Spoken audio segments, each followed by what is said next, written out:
Good afternoon, everyone. My name is Laura Babb, and I direct Manomet's U360 Business Sustainability Internship Program for college students. Thank you so much for joining us today. I'm really looking forward to this conversation. If you're new to Manomet, we are a nonprofit focused on empowering stakeholders through science. Since Manomet's beginnings back in 1969, our work has branched out far beyond our Plymouth, Massachusetts-based bird banding operation. And over the past 50 plus years, our science and research have expanded to focus on ecosystem management and resilience, shorebird conservation, and educating tomorrow's leaders about the importance of the natural world. Today's current college students and recent graduates, like those we will soon hear from, have never known a world where climate change was not a pressing issue. We have 5 diverse panelists who are either alumni or current interns of our U360 program, who will share their views on the climate crisis and reflect on how it affects their generation. I'm pleased to have Manomet's President Lizzie Schueler here today as well to moderate the conversation between our panelists. Since the start of the environmental movement, the rallying cry has always been protect the planet for the children and future generations, while Millennials and Gen Z have lived their entire lives under the threat of climate change, and they will live long enough to see whether the projections and models become reality. So as such, they've been dubbed the climate change generation. Their futures are most in jeopardy, but 18 to 25-year-olds have very little power to influence the decisions that will most affect their lives. So our U360 program empowers these young people to be active participants in tackling this global crisis by helping them develop the interpersonal skills and real-world experience that they need to be effective change makers. We believe the views and viewpoints and voices of those most affected by the climate crisis must be part of our work to create a sustainable future. For those of you who may be less familiar with U360, it's an experiential education and professional development program for college students that's focused on business sustainability.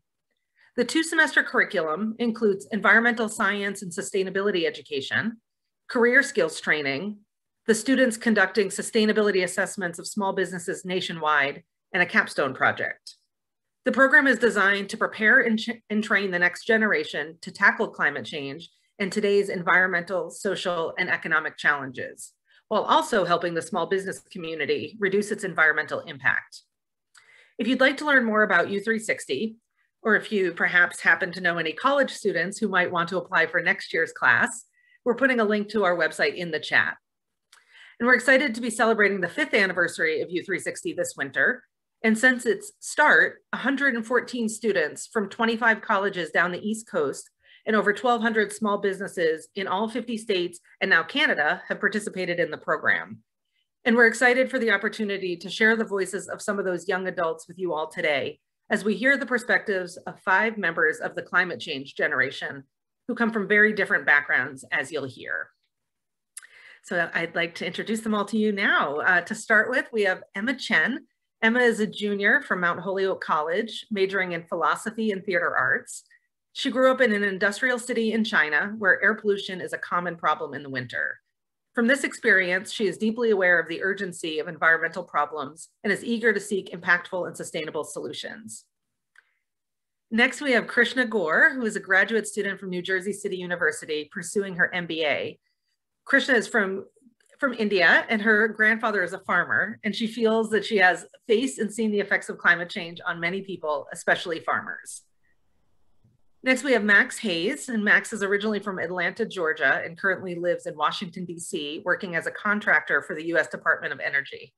Climate change matters to Max because he feels it's an existential threat that puts all life at risk, but it also has the ability to unite the human race. Next, we have Tyler Mahoney, who is a senior management major at UMass Boston with a minor in clean energy and sustainability. Tyler grew up south of Boston and spent 5 years in the Marine Corps before attending UMass. Climate change matters to Tyler because he has always loved the outdoors and exploring new places. And lastly, we have Layla Pearson, who is a Boston-based global community member, passionate about connections between people and concepts, currently focused on environmental justice. She is also a junior at Wellesley College, majoring in environmental studies with a sociology minor and sustainability certificate. Thank you all so much for being here. I'm so excited to hear your thoughts on this incredibly important subject. And I just have a couple quick things to share before turning things over to Lizzie and our panel. At the bottom of your screen, you should see a box marked Q&A. If you don't see it, you can use your mouse pointer to hover over the bottom and it should appear. So if at any point during the discussion you have a question, feel free to click on that Q&A box to enter it, and we'll answer as many questions as possible at the end of today's presentation. And if you're unable to stay for the entirety of the presentation, it is being recorded. So we'll send you a follow-up email with a link to the recording in the next day or so. Well, all right. Well, thank you so much again for joining us today. And now I would like to turn it over to Manomet President Lizzie Schueler and the rest of our panel.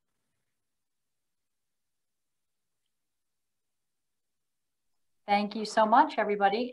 Thank you, Laura, and it's really great to be here. My name is Lizzie Schueler, and I became the president of Manomet almost a year ago, and we've been going through a very intensive and fun and exciting strategic planning process. And I'm happy to say that for over 50 years, Manomet has used the power of science and collaboration to enhance everything that we do, including strengthening flyways and coastal ecosystems for the benefit of nature and people. And today, we are incorporating science, climate change, and diversity, equity, and inclusion across everything that we do. And I am thrilled with the work that Laura has been doing to broaden the student body of the U360 class. And I'm really thrilled to be here today and talk to you all about climate change. So I have some questions I'd like to ask you all.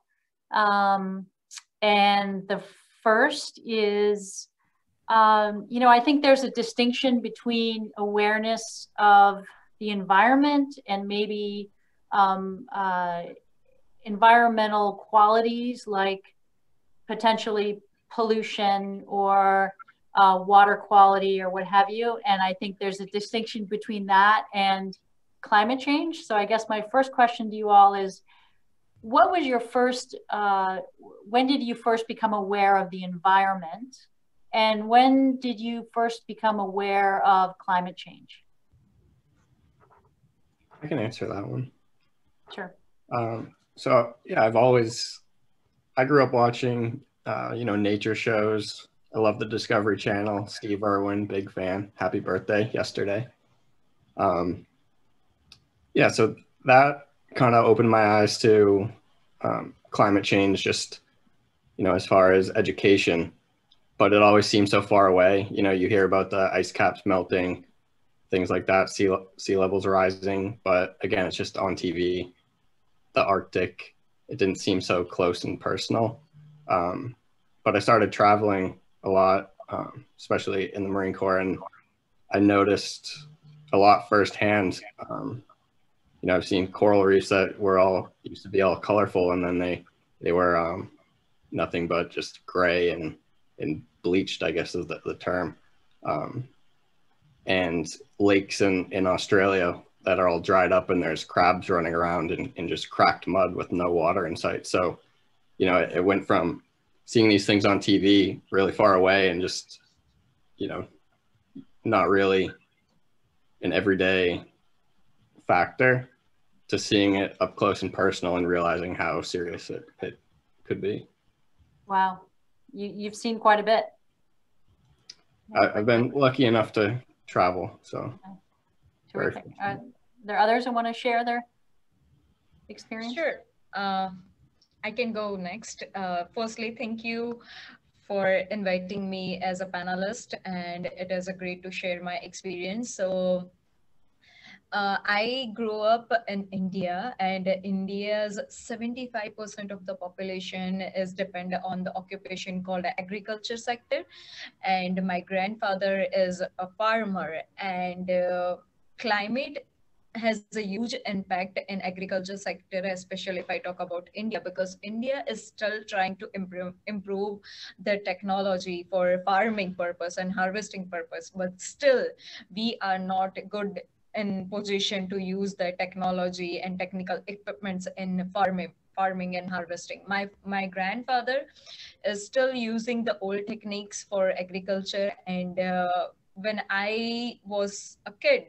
So his production and crop production was pretty good comparatively when I grew up as an adult. The reason why I asked him, so he said that we are not getting a sufficient of rainfall, and that directly affects to the crops production. And my grandfathers and many other farmers, you might know the current news channel, you can see the protest of farmers in India, and that is the huge impact which we are facing in India, and farmer and climate has a great impact in farming. Oh, thank you, Krishna. The others who want to share their observations? I can hop in here. So I think I got, also I'm going to echo Krishna's appreciation to be on the panel, as I'm sure many of us and all of us would. So I think I became aware of the environment through the concept of wasting, which I attribute to like just my cultural and religious upbringing, being around fasting and things like that, and just values that are really widespread. But I think that was my entry point. So I was a child in elementary school, like trying to make sure people recycled their papers rather than throw them in the trash. So I think that was where I got into environment.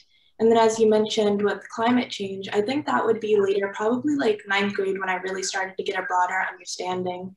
And I think that was partly due to, I would kind of say slightly obnoxious, but also very influential, obviously now, vegan teacher that I had. And he talked a lot about impact like our diet and our lifestyle had. And so I think that's when I really started to think more about climate change and the implications that it would have in its effects. Terrific. Thank you, Layla. Others? I can go next. Oh, no, Max, you go. I was just going to say, mine's kind of similar to Layla's in that instead of waste, I was exposed to it through finding waste in the environment. So I grew up in Atlanta, Georgia, right by the Chattahoochee River. And a lot of times after school, me and my friends would go hike along the riverbed, and I would bring a trash bag with me to pick up trash along the way. And almost every day I could find myself filling up nearly a whole bag of trash. And I had a professor in middle school as well who told me that no matter how much human action occurs, we'll never change the environment. And I was kind of always debating him because he would say one thing and my environment was showing another. So it kind of started with my environment in Atlanta, as well as my teachers teaching me it down south as well. Terrific. Thank you, Max. And Emma? So I grew up in an industrial city can you hear me okay? So like, okay. Yeah, so I grew up in an industrial city in China, and we have a lot of factories around. So you can always see those big factories with smoke coming out of, my mom is actually working in one of those factories, and like every winter we'll have to wear a mask. Long before COVID, like every winter we have to wear those very thick masks to prevent the dust coming into our lungs. And that was very early, like during my middle school.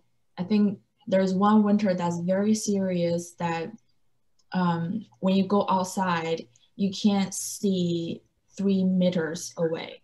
So like when I reach out my arms and open my phone, I can't see my phone screen because it's in the haze. Like that's the time that I realized it's so serious that it's just like around me. And if I don't do anything, this is gonna become worse and worse.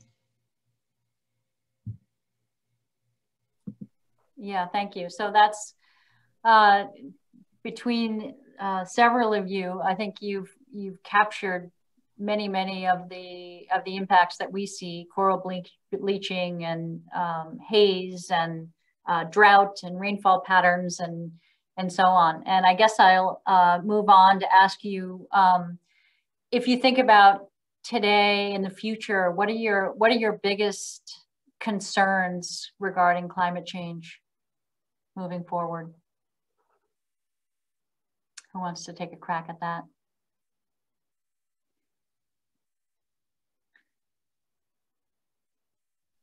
I can start try and take a crack at that one.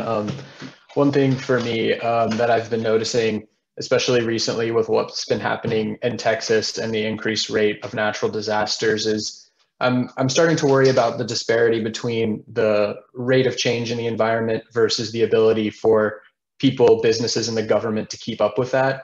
So as those events become more extreme and more frequent, will we have enough funding, enough resources to, protect these people, restore these environments, or will we create, bigger problems that will eventually end to a scenario where we can't restore areas after they're damaged, or we can't provide relief to people who need it.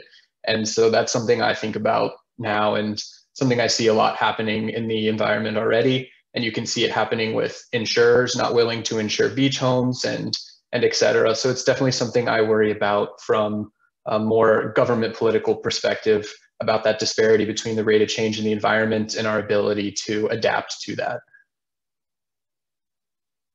Yeah, that's an interesting observation. What concerns do others have? I think one of my concerns is pretty similar to that, just that I don't think we have a lot of the structures in place that we will need to deal with the issues that are coming up. So I just recently did a project on climate migration and some of the legal frameworks that just don't exist yet. Like, can a nation be sovereign if they don't have their own body of land and their people are dispersed? Like, there's so many issues like that that I think we just haven't begun working on yet. And so that's really concerning to me. And then also just the way that blame and responsibility is really passed around is really also concerning, because it just makes the problem worse. Interesting. Emma, Tyler? And echoing from Layla, Layla, yeah.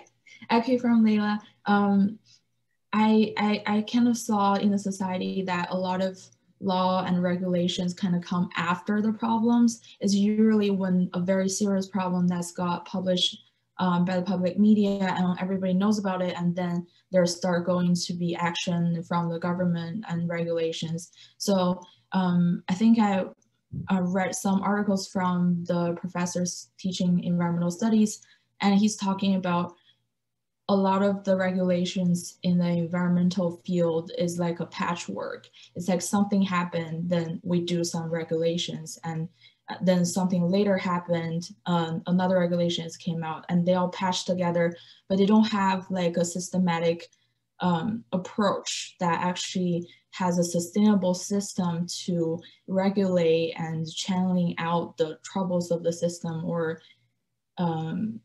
yeah, that's just one of my concerns. Yeah, interesting. Krishna, I'm sorry, I cut you off. You wanted to jump in? Yes, I just want to say that I think deforestation, if I talk about India, because it has been a little bit time I am here, so I don't know about the government policies and the laws, regulation, which are following by US economy and US government administration. But if I talk about India, so India is not concerned about the forestal area much, and that directly affects to the agriculture sectors as well, because the population of India is day by day increasing and we need space to live. So that's why people, especially the rich people, are harassing farmers to give their lands to them and build the buildings and this and that stuff for the residential purpose. So I think that will affect to the malnutrition and hunger problem as well, if I talk about today's problems and issues. So yeah, I think that government should work on that, and Indian government and administration is not sufficient enough to control this thing. Yeah, interesting. So, you all have touched on a theme of sort of inaction or action that's sort of coming too late. And what I wonder is that, we're not really talking about environmental laws that we need. We're really talking about systemic change throughout all of society that we need. So how do you address that? Where do you start? I like how you brought that together, how we were all kind of aiming towards the same thing. I was thinking my answer was going to kind of combine everybody and say that we need to be more proactive instead of reactive. And that's difficult on such a large scale because nobody wants to be the first one to take that risk and, you know, suffer economically or whatever the case may be to invest in you know, combating global warming if it has to be a global effort. So it's hard to get everybody on the same page and willing to do it. And nobody's going to do it by themselves if they know that everybody's not going to be on board. So it's very hard to get that. And I think to answer your question, just awareness and education. You know, we've seen such a large growth recently over the last few years, even with just the awareness of the effects of climate change. And even without regulations, you see companies like Ford and GM coming out with electric Hummers and electric Mustangs. And that's not because the government's requiring them to. That's because, you know, it's increasing in demand and people are more aware of these things and demand it more. So I think the people have to be made aware and educated, and that will in turn result in regulations or you know, if they're needed at that point. Yeah, I think to build on what Tyler is saying, I do agree that there's kind of, from my perspective, two ends that you need to tackle it from. One, from the business perspective of a lot of times consumers don't know what's possible or don't know what could be. And by having businesses that are involved in the community setting trends or kind of creating that awareness, that opportunity is one way to really get consumers involved. And I think another really important aspect of tackling such a big issue is, as an econ major, you study a lot of how we value natural resources, how we value carbon in the atmosphere. And through my academic experiences, I learned that, you know, current economic models do not properly value the cost of natural resources, the damage being caused by each ton of CO2 put out there. And I think as long as those economic models don't incorporate those things, it'll be really hard to motivate people to create that change, because how will they ever know the actual extent of the damage if we don't actually value it in the models that are controlling politics and these business decisions? So from my perspective, I think it's really important that we update a lot of those old school business models that don't incorporate things like, you know, tertiary effects, or how do you quantify health effects of people? You know, it's very hard to put a price on human life, but it's time that we revamp those old systems, in my opinion, so that we can start to address them at an economic and political level. I would say that I agree with Taylor and Max, whatever they said. Being a business management student and finance student, I would say that we do have a lot of resources to prevent the sustainability and to work on the sustainability. And there are many companies which are doing so. But the thing is, the people are not aware much. We should make them aware, and we should take that initiative and be a bridge between the people who are working for the sustainability and the people who want to make a change.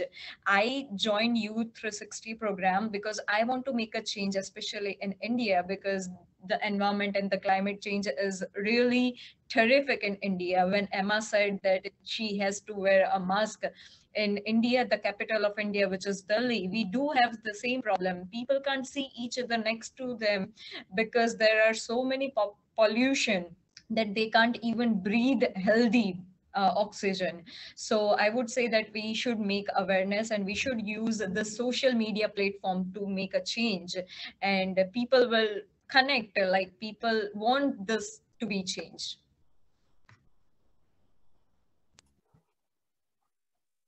Any other thoughts, Emma? Yeah. Echoing from Krishna, I think the work that we do at Youth 360 is eliciting change from a small scale, or or a large scale, we can say if that small scale effect can have ripple effect in the future, is we engage with business owners and talked and learn about their sustainability practices. And through our interview questions, we talk about environment and let them think about their practices, and we learn a lot from them as well. So it's happening at a macro level, but I think all the things needs to happen from a macro level to lead to a large scale. I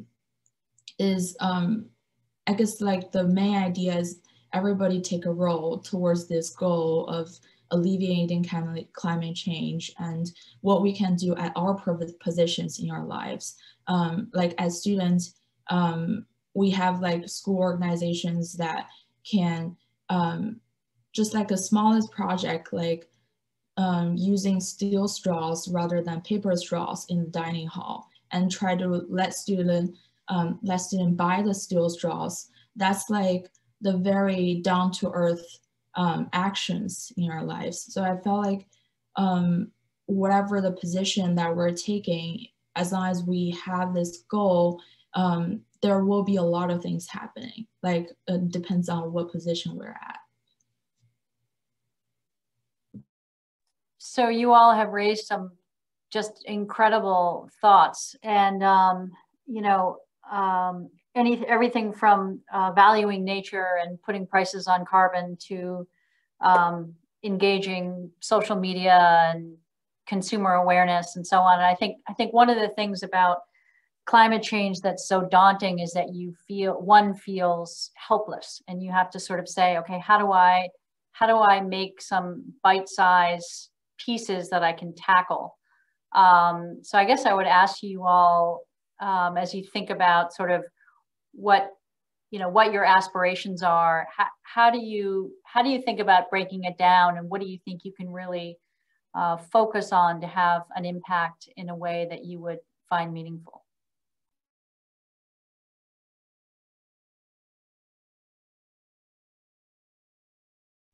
I can start on this one.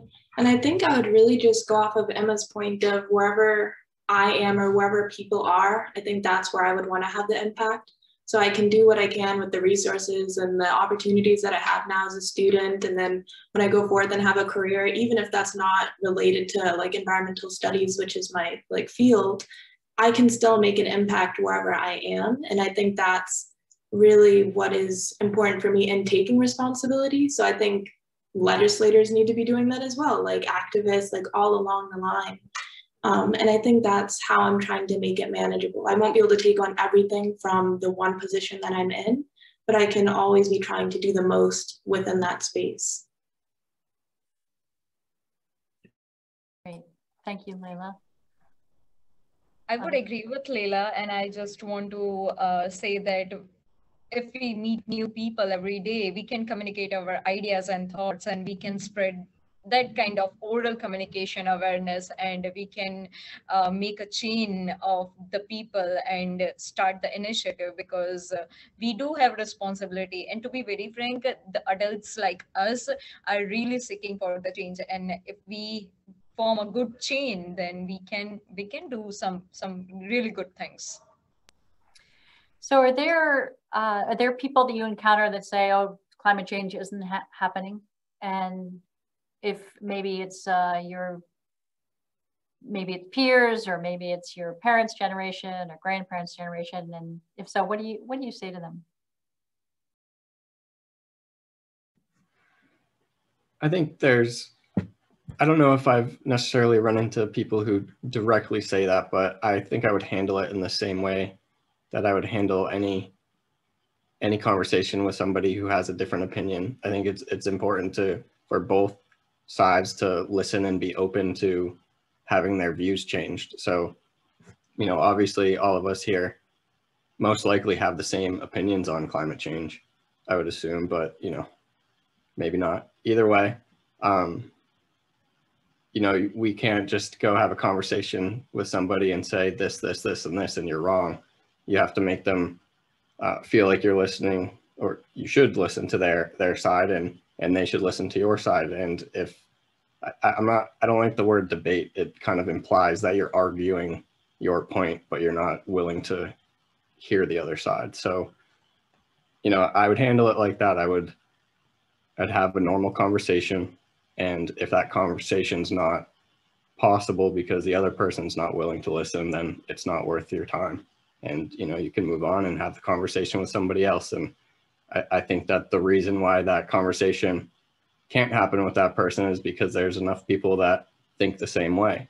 So if you can have that conversation with somebody else and, you know, change other people's opinions, then that person might finally come around and say, oh, you know what, maybe I'm wrong. Yeah. Interesting. Yeah. Thank you.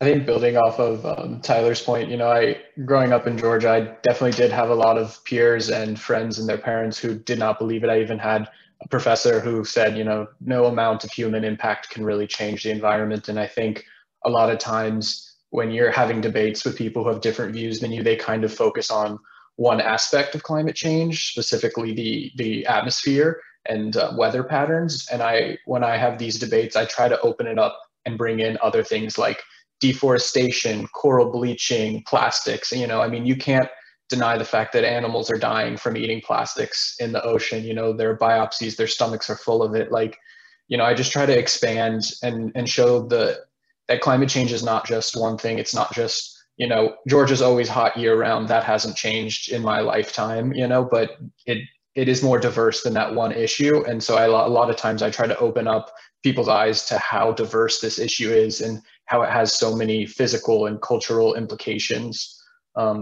So yeah, I agree with Tyler that you definitely need to approach it not as a debate, but more of just an open conversation of sharing opinions and try to expand their view on a specific issue or topic. Building off Mac's point, that reminds me of Laura told me when we speak to businesses, if we encounter someone that, you know, block any views that saying climate change is real, we can still talk to them. Like, just talk to them in a way that speak to their needs, like what they care about. If they care about their business development, like economically, we can talk to them in a way that works for their climate, but also works for their economic aspect of their business. And that's, I think, an important point when we talk to people with our different views is how do we work towards at the same goal without, you know, really fully agree with each other, or like just on the one side. Like if we're not on the one side, then we can't do this anymore. But yeah. Terrific. Thank you. I am going to jump and take a question from one of our participants. Raquel is asking, do you believe that growing numbers of your peers are starting to take some form of action, and are you all sharing the same concern? Any political ambitions?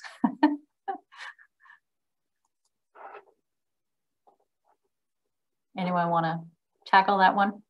You can leave the political ambitions out if you want. If you're going to run for office in your country or various locations.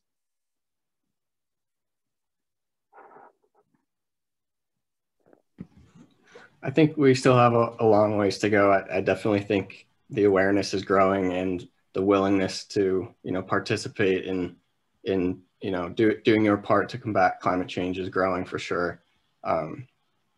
I grew up here in Boston, and I lived out in San Diego for a few years, and I noticed a huge difference out there than here, both as far as regulations and just, you know, everyday habits and practices.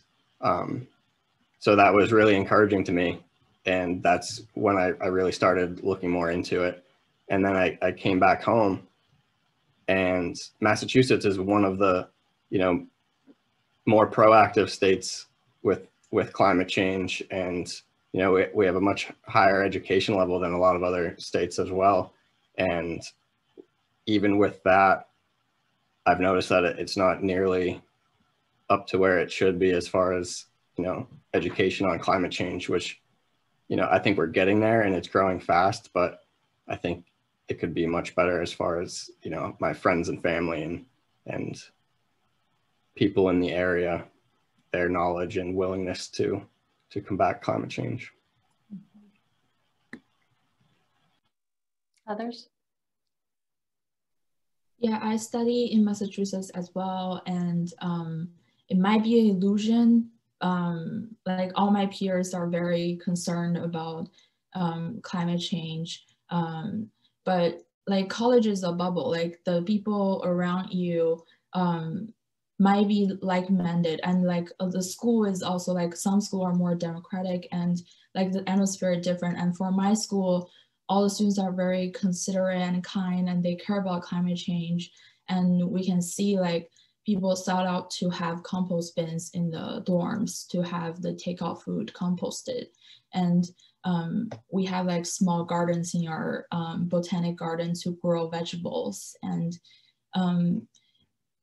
all my peers like try to use some business models to scale the change of environment, like the change that we want to make. And it could be illusional, as I said, like because the environment that I'm in, but I feel like it's the trend of the young generation, because that's very crucial to our future. I think that's the key part. Mm-hmm.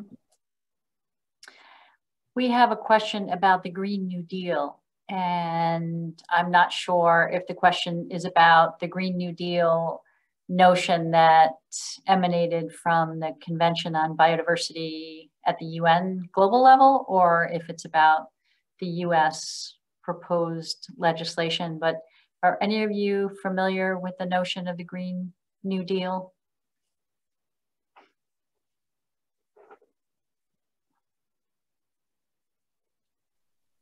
Yeah, in my industry, we hear a lot about it. I work with industrial scale power plants at the Department of Energy, and we hear a lot about the Green New Deal as modernizing our infrastructure and figuring out how we can create an infrastructure to incorporate large amounts of renewables and how to effectively store renewable energy and put it back into the grid.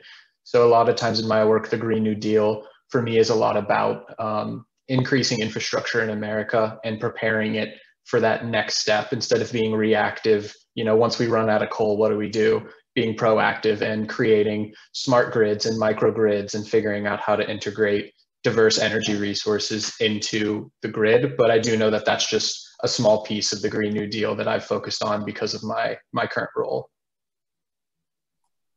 Great.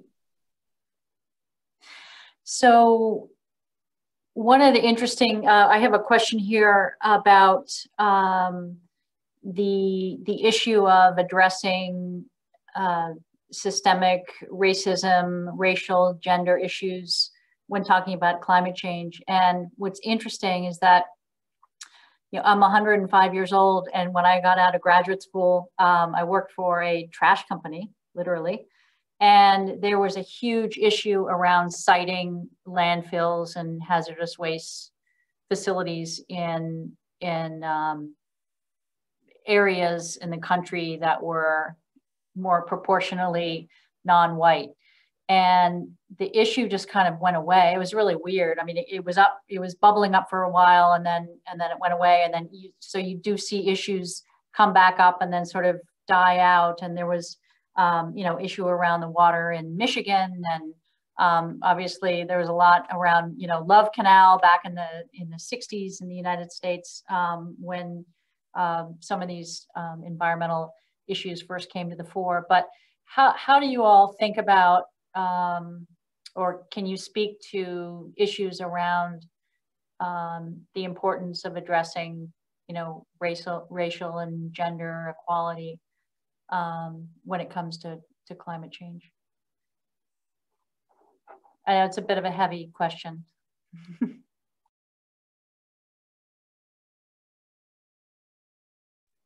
I think one of the first things that I think about with climate change, environmental justice, climate justice is just that everything is so interconnected. So even you mentioning the landfills, I learned not like recently, but relatively recently, that where the police department is now in my neighborhood, there used to be a landfill, which is interesting that that's even what that is now, but this is a predominantly Black neighborhood. And I think just recognizing all of the ways that these things stay the same. And you also mentioned like how some of these things have been going on forever, and thinking back to like how long ago it was that terms like environmental justice were coined. That really frustrates me, because it's like we've known about these trends and these similarities for so long, and yet we're still doing so little about it. And that's with most of climate change as well. So I think I lost a bit of the question, but those are some of the thoughts that I had on that. Great, thank you.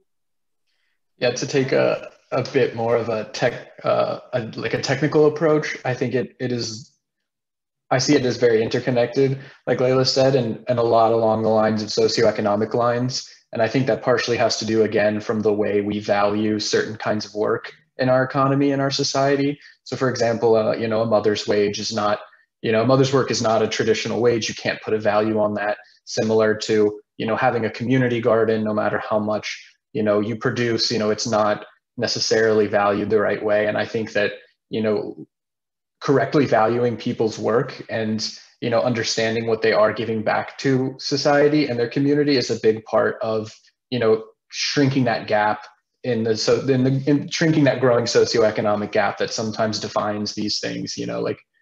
It is a complicated issue, and it is hard to pull it apart. And that's just one place where I see we could make, an immediate impact of kind of bringing different voices into the equation and properly, valuing their contributions to the community and the role they play.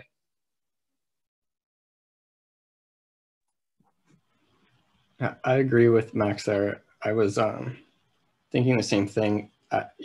There's obviously an inequality, environmental injustice there. And I think, Max hit it where that's maybe not necessarily due to, we decide to put a landfill in this community rather than the other because of the races in that community, but more so it's the economic status of that community. It might be cheaper or less of a pushback to put the landfill in that community. So, to answer that question, I think the biggest thing we can do is work on, systemic racism in the workforce and providing equal opportunity for jobs and education to get a more diverse, or to, close the gap in income I think that's the most important thing, is kind of diversifying the socioeconomic status of our population. I think that would help.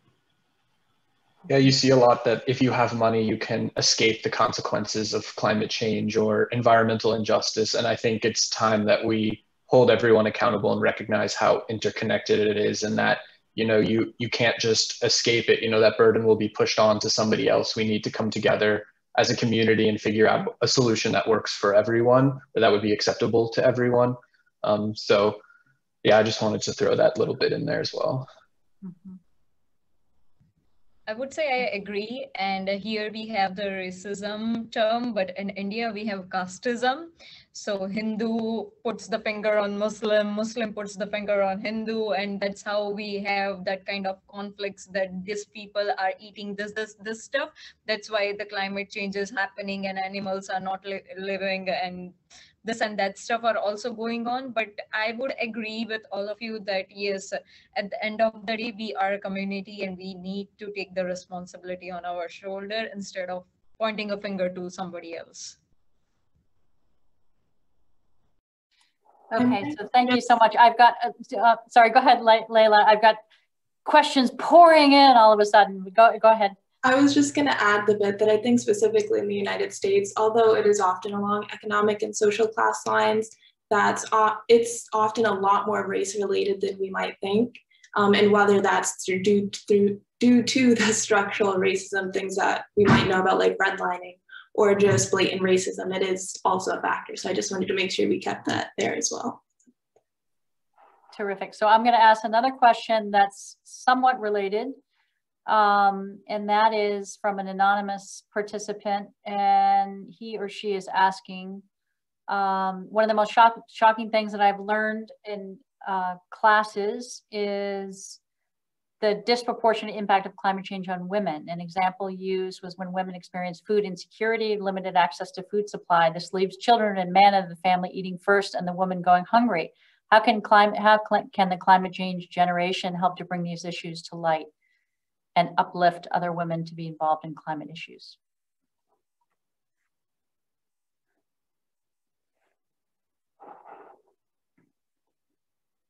Emma.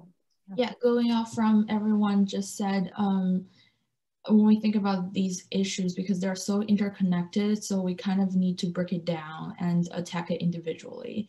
And so the issue was mentioned is like environmental issue is like another pressure on the system that makes the problem of the system more obvious.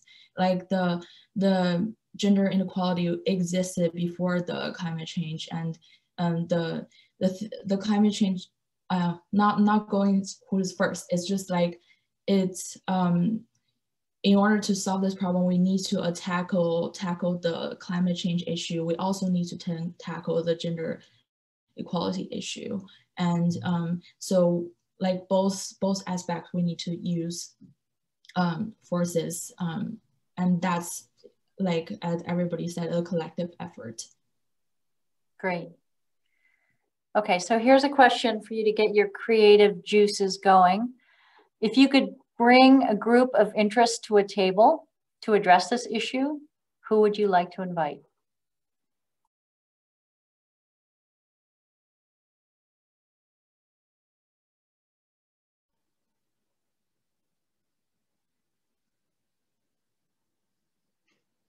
I'm just gonna take a shot, and I think everybody can follow up. I want to invite professionals from legal field, business field, and social justice activists, and professors from academic field. Yeah, that's what I have for now. I won't ask you who's going to moderate that discussion. Would you moderate? Or would you hire a moderator?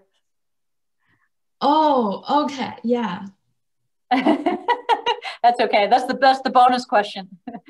Others, who would you invite to the table? I think I went in a really abstract direction with this. So my first thought was like power dynamics as just an interest of like a field. That's how I thought of the question. So maybe a scholar on power dynamics for whatever that system that you might be in, like whether it's casteism or racism or sexism or whatever, like just all of those perspectives I think should be at the table. Other thoughts? Sometimes I look to the top 1% of people who own the wealth in the world, and looking at Bill Gates and his foundation and what he's able to do with that exorbitant amount of wealth he has. And it's very interesting to look at some of those numbers and see some of the statistics of what you could do if you were able to get a small percentage of that 1% to donate their money to smaller communities, or to sit down at the table with indigenous populations or local governments and kind of bridge that gap of where a lot of times we know what we need, but we don't have the means to get there. So maybe, sitting everybody down and figuring out, what are we willing to give, or where can we kind of meet in the middle. But yeah, it's always tough. It's always a tough one when you're trying to convince people to give away their money for something that may not be directly connected to them. I would say investors and creators or innovators, I would invite to that, because like investor wants to invest in a new or invest in a particular area which brings the change and which give them the profit, and innovators can understand their ideology and understand that what is the demand is, and try to innovate a new thing which can bring a good change, and the investor get their good deal and the customer get benefited, and somehow it can like give a good reward to the economy, environment, atmosphere. Yeah, thank you. Any other thoughts on that? Okay, we have a question on what are your thoughts about government creating green and massive jobs, careers to get the US economic and climate recovery ball rolling?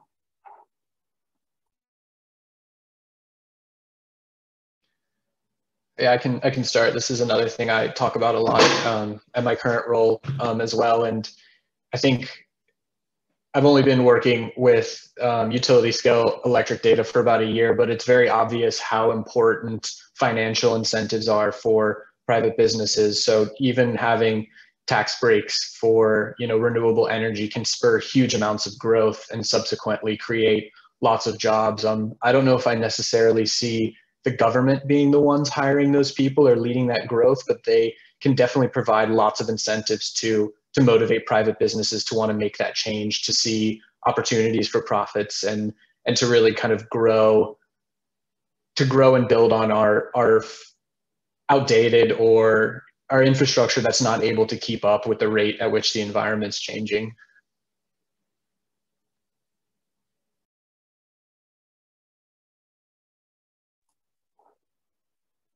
Any other thoughts on that? Emma, are you looking to jump in? No, I'm just gonna say that when Max is talking, I really feel like I really wish I had some job experiences, because soon enough you will, don't worry. And then you'll want to go back to school, so don't be careful what you wish for. Because a lot of times when we're in school, we're talking about theories, but like having the real world perspectives is like really fascinating. Yeah, one learns a lot on the job, that's for sure. Yeah, I think just to build on that, I've worked as an intern at Manomet, which is a nonprofit, and now I'm working in the government. So I really don't have that perspective of private business. And my dad and I often have the debate on who should be leading the climate change. Should it be private businesses or should it be governments and incentive programs? And he thinks his more old school perspective is it should be all governments. Governments should lead it all. Businesses just have to make money. And my perspective is that no, I think businesses should have a bigger role in it. But it's hard to say because I've never worked in that sphere. Don't know what that area is like. But it is definitely something I think about, of like how you divide that burden between governments and private businesses. So what's interesting is that when the U.S. government pulled out of Paris, the private sector came up with a massive initiative called We Are Still In. And then it broadened to local cities and governments and states. And I guess my question to you is, does it have to be one or the other? And another interesting dynamic is consumers versus businesses. So, is it the consumer that drives the business, or is the business that drives the consumer? And how do you think about parsing out responsibility? I mean, isn't it really everyone's responsibility at this day and age? I think that's a good point, where it can be from every angle. It doesn't have to be one forcing the other. And I think, with the businesses, like I said earlier, with Ford and GM, there's nothing saying that they have to come out. Well, here's the thing, though, which is, I guess my point is that there's nothing right now saying that they have to have electric trucks or electric sports cars, but they know if they don't take any action, soon enough, there's going to be something saying, hey, by, X date, everything's going to be, or the possibility of by this date, there's going to be a regulation saying you have to have you know, non-emitting vehicles. You can't produce combustion vehicles. So, you know, these companies, to gain a competitive edge, they start early. You know, there's no regulation in place yet, but they know the demand's coming or the regulation's coming. So they try to get ahead of their competitors. And I think it doesn't have to be one driving the other. I think they all drive each other together. And it almost, you know, if they drive each other enough, then there's no need for a regulation, because, you know, we're working that way already. Other thoughts? I would agree with Max that private business is leading economy. To be very frank, it is true. Government is just forming the rules and the regulation and the policy. It's my opinion. Like, being a business student, I would agree that businesses and businessmen leading the economy of the country, and there should be a particular regulation or a law that implement to all the businesses and the companies that you have to invest in certain amount of your stock or of your savings to NGOs or to the sustainability organization to make the change, because they all, for an example, Tesla. So Tesla is having the battery cars, and that influence the consumer to have the new technology and save the environment. So that is also a leading example for other company to compete and to adopt that change. For the perspective of consumer and the business, so business are creating the demand and the consumer have to follow the trend, and consumer are eagerly and wanted to be a part of the trend. So they are influencing consumer because they are creating the demands. Yeah, great points. And I want to add on to Krishna's point, like a successful case study in China about the business driving environmental friendly behaviors is the bicycle sharing. Like bicycle sharing is very, like, so common that every morning when I go out of my house, you can see on the road like a flow of yellow bicycles, and that was all shared bicycles. And that was especially successful in Chinese cities because the cost is very cheap. It's only like $1 for a month with unlimited access to the bicycles. And people are heavily relied on public subways in cities, and the subways from subway stations are very small distance that if you drive a car, you don't want to drive a car to go to the subway station, which is just like you walk 10 minutes and they're there, but you don't want to spend the 10 minutes. So the bicycle kind of speed up the process between subways. But in the US, with everybody is driving and the road is like, and nobody is there, how are you gonna ride a bicycle with like the cars can get there with 20 minutes? So it's like, I felt like when we introduce a business that really want to introduce a new kind of green behavior, we need to research the local situation to really, like, this has to be compatible with the current people's ways of living and their financial needs. Like, it fits their financial needs, so they're willing to do it, and then it fits their current available ways of living, so it's accessible. Yes. So that's when we think about scaling a business, I think it's a very great way to populate a kind of behavior and on a big scale. And that's, yeah. That's a great point. With just 1 minute remaining, I want to thank you all for educating us and sharing your stories and enlightening us about your incredible local knowledge of how you perceive and are addressing climate change. And it's really been a delightful conversation, and I want to thank you so much and turn it back to Laura.